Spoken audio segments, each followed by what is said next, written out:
Alright, hey, what's going on, guys?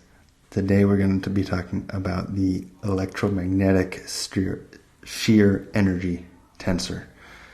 Right, so in the last video we talked about we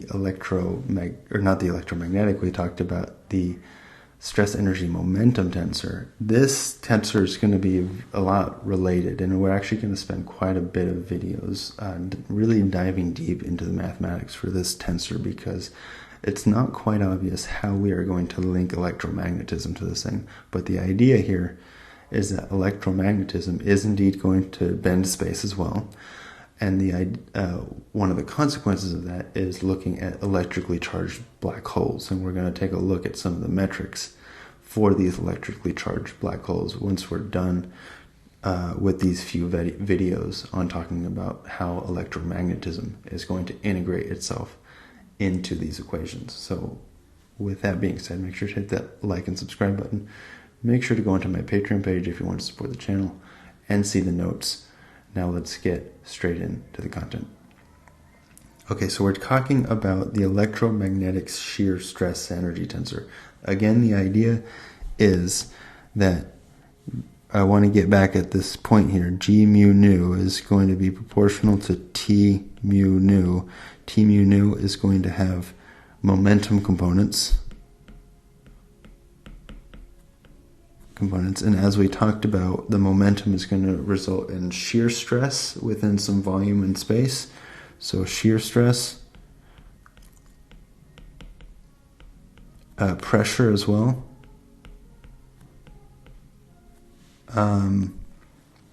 And now we want to talk about this other part of T mu nu, which is electromagnetism. Electromagnetism. And what we want to do here is we want to put in the concept of electricity and magnetism.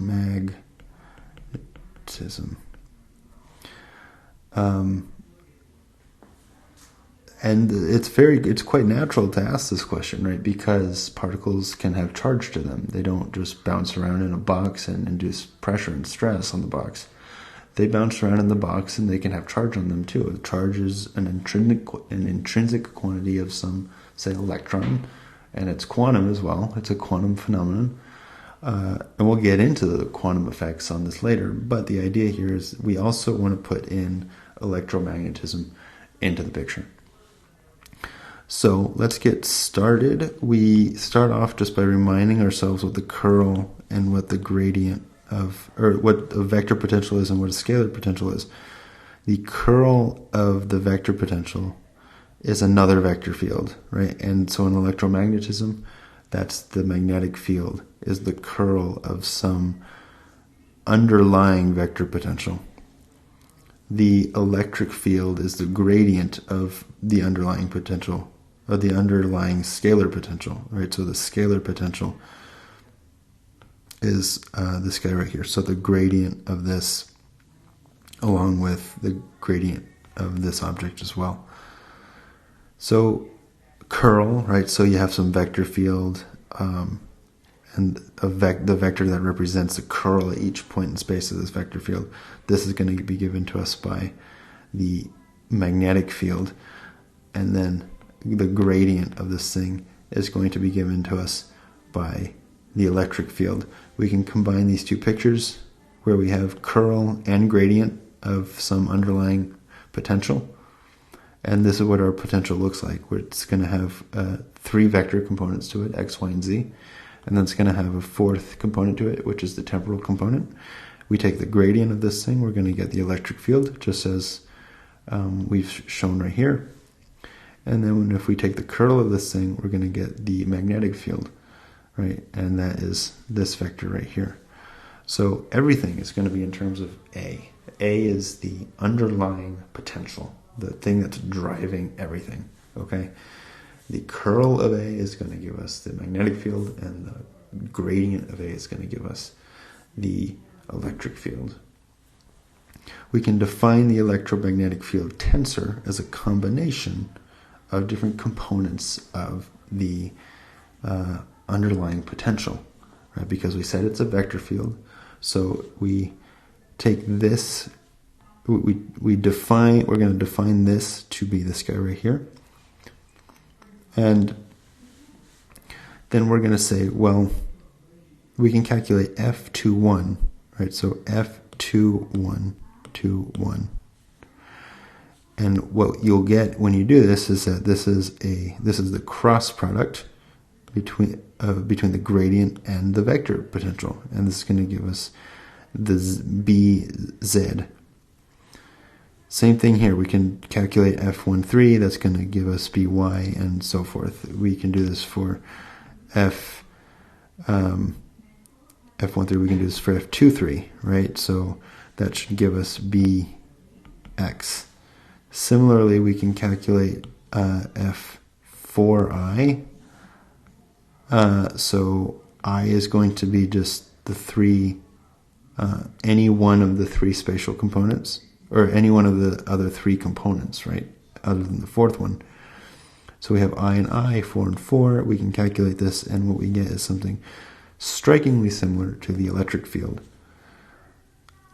All right, with this I in front. And we'll take a look at that later. Where there's a reason we're putting this I there, but that's here nor there right now. We can combine an upper index with the lower index, and this is something you might have seen before if you've taken my video series on group theory and particle physics. But if we take these two guys, we take the upper components and the lower components, we multiply everything out. Again, multiply everything out. Change some indices. We're changing dummy indices. Okay. When we go from here to here, right? Because we're just summing over dummy indices. And so, same thing here. And when we do that, we can add this and this together and this together, and we get this. And so the 2's can factor out, and we get this 1/2, and we get this guy right here. And what you'll see now is that we can actually build. I'll come back down here really quick before I get to that. This is an invariant object, okay? We want to hold this in the back of our minds for right now. So this is what we're doing here is we're calculating. This is calculating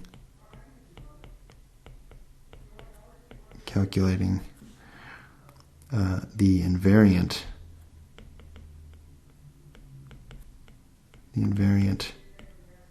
F mu nu F mu nu, and we're going to hold this in our minds for later, okay?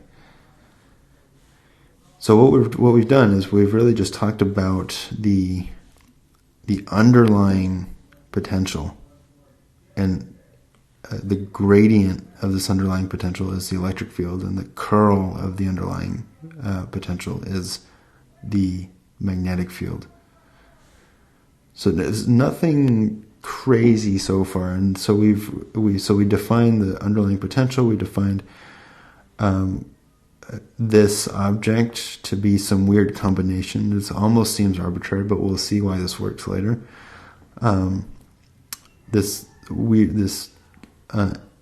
relationship between the potential and the electromagnetic field tensor.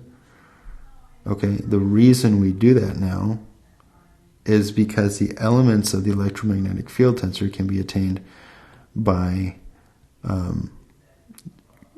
this change, right? If we wanted to go from F mu nu to F mu nu, we do this change. The way we do this change is through this prescription. Right? We have sigma, and then rho and rho. So we sum over so we can get the upper indices. All right, and so when we do that, this is the full-on matrix multiplication. What you find is that it all gets reduced down to this, right? So you can do this times this, right? We're going to give you 0, and then this times this. That's going to give us that EX.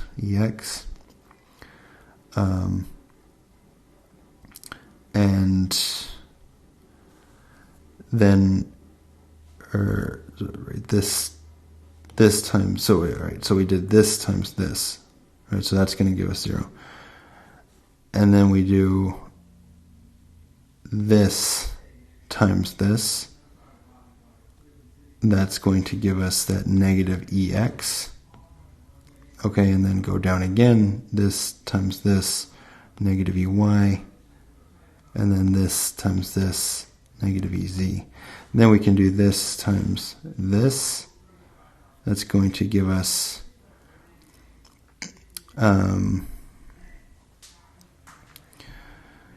this times this, right? So we're going to have 0 times this.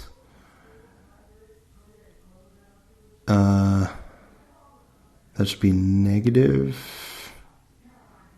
This here object is this object. And then we have this times this. Oh, okay.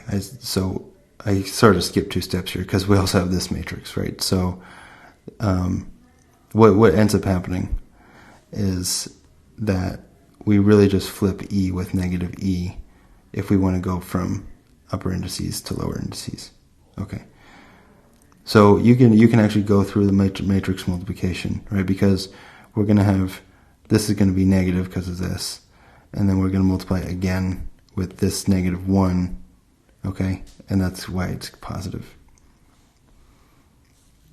We define the dual of the electromagnetic tensor as this guy right here, and this here is antisymmetric. Right? This is Levi-Civita.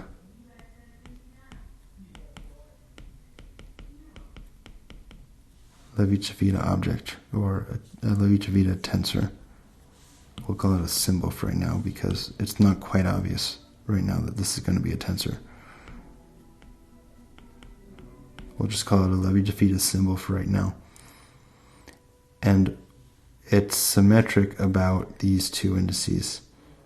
Right, so we can move those guys around and get an overall, no change in sign. What this leads us to is we can calculate F tilde 0, 1 in this way. Right, so we're going to sum over I and j. So we sum over I and j. We have 2, 3, 3, 2. Well, 3, 2 is just the minus of 2, 3. All right. This guy is going to be negative as well, right? Because 3, 2, and 2, 3, well, here we just made that transition, right? We just made that negative. This here is a negative of this. Or not quite, right? Not quite. We're changing e's, right? But the point here is that this is actually anti-symmetric, this object. So what you get is this. F23 is negative bx. Okay. And we can do the same thing for F tilde 02, F tilde 03, and we can get negative by and negative bz. And so to calculate the electric parts, right, so here we calculated all of the magnetic parts, right, bx, by, and bz. Here we have ez, ey, and ex, okay? And that's going to be F12, F13, and F23. Therefore, so we take all these together, right? F01, F02, F03. So 01 is here, 02, 03. So these are all the zeros, and then filling everything else in, 1, 2, 1, 3, and 2, 3, we get our electric components as well. And that is, so this here is the dual of the electromagnetic energy tensors, right? So this is the dual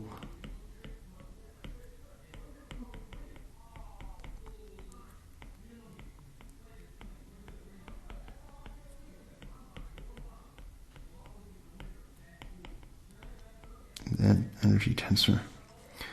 And what we did here is we just switched, if F mu nu is this, we really just switched E with B.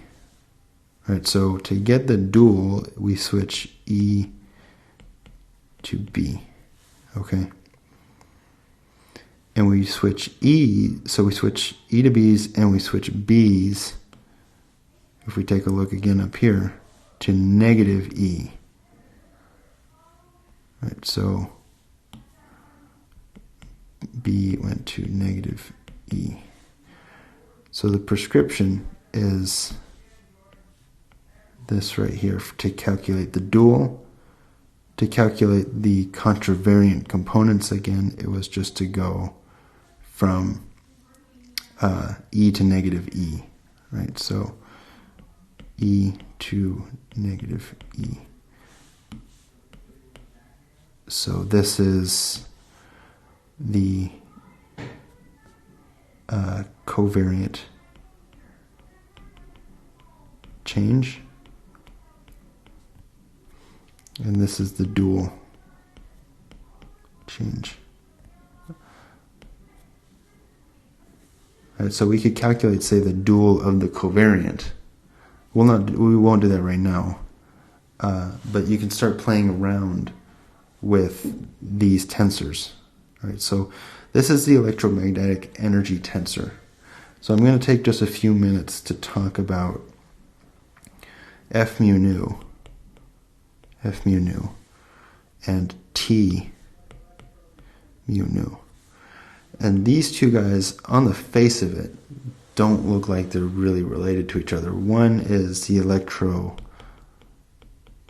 electromagnetic energy tensor. This one is the stress energy momentum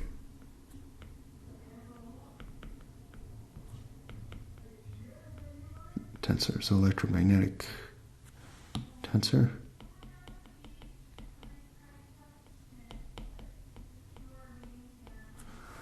And so the idea here is that, okay, how are they linked? They're linked through a Lagrangian equation, essentially. Right? So we noticed that this guy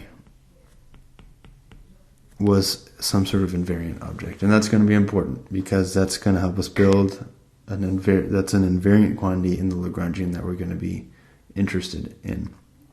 And we are eventually going to get to a point where we can express T mu nu as a matrix that has E's and B's in it, right? Not just momentum and pressure and all that kind of stuff.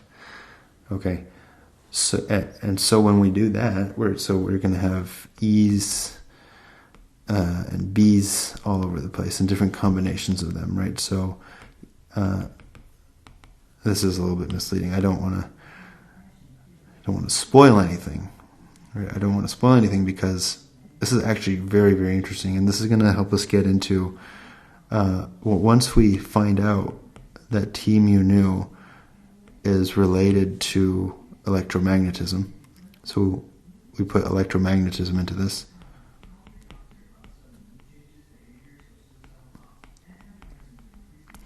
We're going to get solutions to the Einstein field equations that have charge.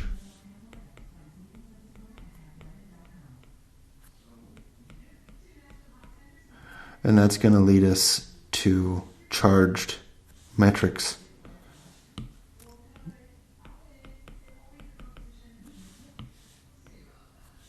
Metrics that describe charged black holes. For example, e.g., the Kerr-Newman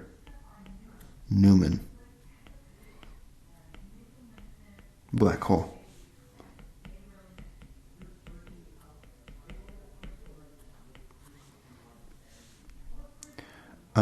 That's just one example, right? So we're putting electromagnetism into the picture. We haven't quite related it to the electromagnetic. We haven't quite related it to the shear energy stress momentum tensor yet.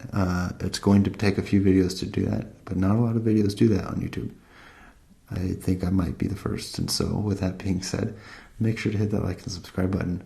Make sure to go into my Patreon page where you can support the channel and get notes as ahead of time. So I will see you guys in the next video. Bye.